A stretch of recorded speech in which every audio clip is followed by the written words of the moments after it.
Anne Guillon, bonjour. Vous êtes la coordinatrice de FIL, Français Immersion Loisirs. Aujourd'hui, on va parler de suivi individualisé des apprenants en deux temps. On va commencer par se demander pourquoi. C'est important de faire attention à ce suivi individualisé. Et ensuite, comment ça se passe dans votre centre? Est-ce que vous avez des préconisations sur ce sujet?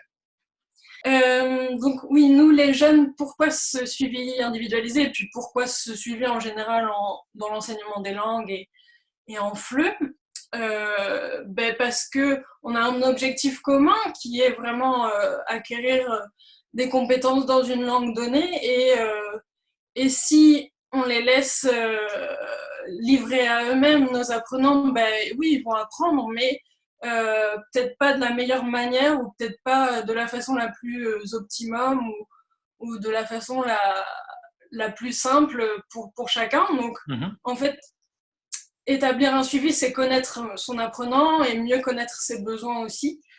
Et je pense que c'est pour ça qu'il faut personnaliser et individualiser l'enseignement. Comme on parle de pédagogie différenciée, c'est en quelque sorte un outil pour établir cette pédagogie différenciée aussi.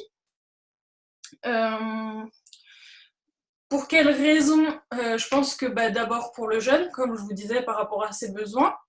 Nous, on est un centre qui accueille donc les jeunes en séjour linguistique, donc ils restent ici 11 jours avec nous sur la structure en immersion totale, avec des activités diverses et des ateliers de français, puisqu'ils sont là pour pratiquer la langue, mais également prendre du plaisir, en fait, découvrir et participer à plein d'activités, comme je disais.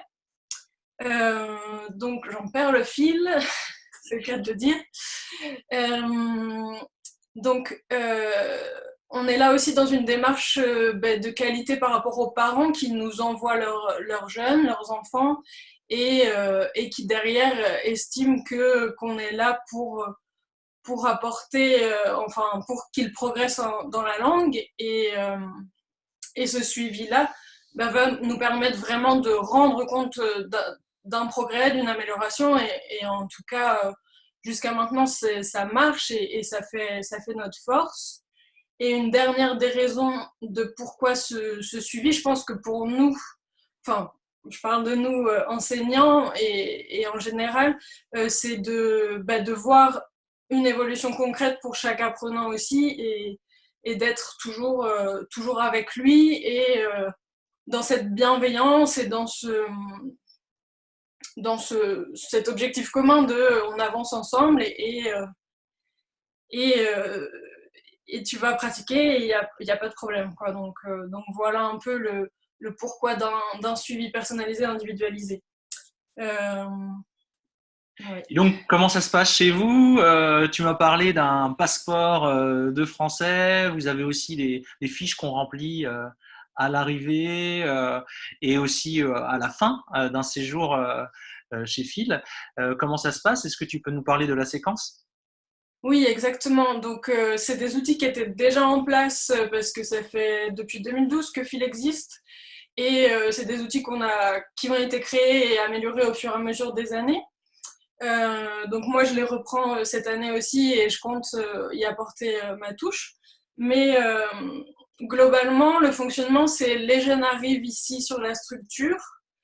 On sait pas forcément. Ils ont tous un niveau minimum de français. On demande quand même un A1 minimum.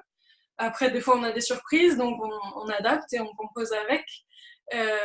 Et à partir de leur arrivée, directement, les professeurs vont vers chaque jeune Mhm. et réalisent un petit entretien individuel de façon orale et informelle, vraiment, pour essayer déjà de prendre des notes un peu sur est-ce qu'il est à l'aise, comment il s'exprime et pourquoi il est venu ici. Est-ce que c'est les parents qui l'ont inscrit et il n'a pas forcément choisi, donc les objectifs, ça va pas être les mêmes, ou est-ce qu'il est vraiment là que pour les vacances et découvrir un peu la France, ce qui est aussi très bien, hein, il n'y a pas de problème. Donc en fonction de ça, on adapte et on crée nos groupes de niveau.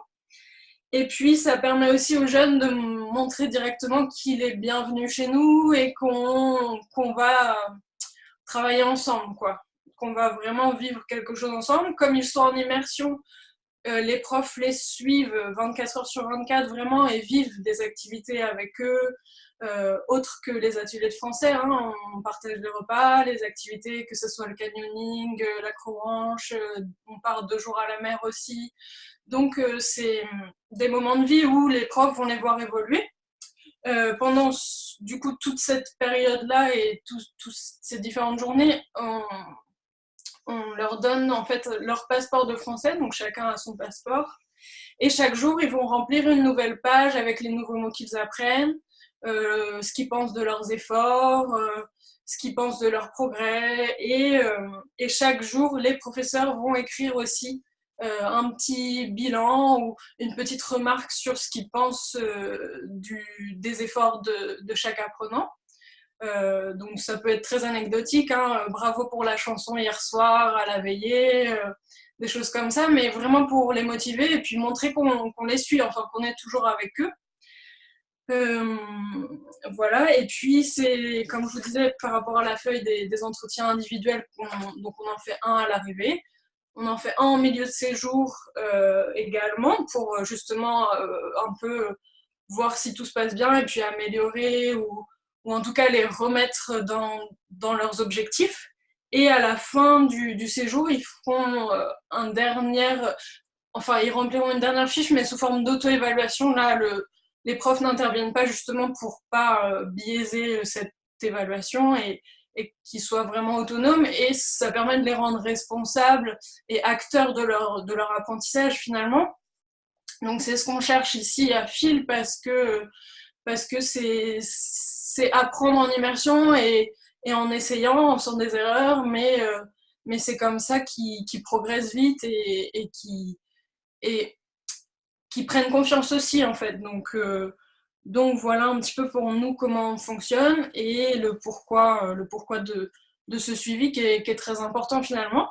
Et une dernière petite chose, enfin c'est pas un conseil, mais c'est quelque chose que moi j'ai mis en place durant mes quelques années d'enseignement et que je remarque, c'est le fait de vivre des expériences autres que juste le processus enseignement-apprentissage, juste le processus de classe, c'est de vivre d'autres activités en dehors et de montrer qu'on est vraiment accessible en fait, que le prof, lui aussi il dort, lui aussi il se déguise, lui aussi il aime bien faire de l'acrobranche, et de dire qu'en fait cette relation, ce lien, ça va établir une certaine complicité et confiance qui va amener à d'autres discussions aussi. Et nous, on le voit chez certains jeunes, quoi. On sent qu'ils sont à l'aise parce qu'ils savent qu'en face, il n'y a pas de notation, il n'y a pas de compétitivité, où c'est vraiment juste quelles sont tes envies et nous, on va t'encourager vers ça, quoi.